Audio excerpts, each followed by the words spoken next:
അമ്മച്ചി കഴിഞ്ഞ പ്രാവശ്യം പ്രാർത്ഥിച്ചപ്പോൾ സംഭവിച്ചത്? ഈ മോനെ ഞാൻ വളരെ വേദനയോടെയാണ് ഈ മോനെ ഇവിടെ കൊണ്ടുവന്നത്. അവന് ജലദോഷം വരുമ്പോഴത്തേക്ക് അവന് ശ്വാസം വിടാൻ ഭയങ്കര ബുദ്ധിമുട്ടായിരുന്നു. അങ്ങനെ ഞങ്ങൾ വളരെ വേദനിച്ച് ഡോക്ടർമാരുടെ അടുത്തൊക്കെ കൊണ്ടുപോയി. ഒരു ഡോക്ടറെ അടുത്ത് കൊണ്ട് കാണിച്ചപ്പം പറഞ്ഞ് നിങ്ങൾ മെഡിക്കൽ കോളേജിൽ കൊണ്ടുപോയി എക്സ്റേ എടുക്കണമെന്ന് പറഞ്ഞ് അപ്പോഴും പറഞ്ഞൊരു ഓപ്പറേഷൻ ചെയ്യണമെന്ന് പറഞ്ഞു. ഈ ഓപ്പറേഷൻ എന്ന് പറഞ്ഞപ്പോൾ എനിക്ക് ഭയങ്കര വിഷമം തോന്നി.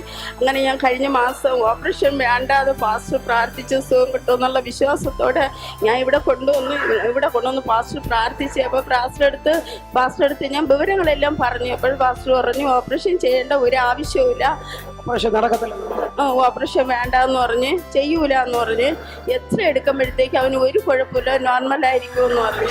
എടുത്തു കഴിഞ്ഞപ്പോൾ എക്സ്റേയിൽ മുഴുവൻ നോർമലാ. കർത്താവേ കുഞ്ഞിനെ അനുഗ്രഹിക്കുന്നു. നീണ്ടു നിൽക്കുന്ന ഒരു സൗഖ്യം അങ്ങ് കൊടുത്തിരിക്കുന്നതിനായി നന്ദി. യേശുവിൻ നാമത്തിൽ തന്നെ.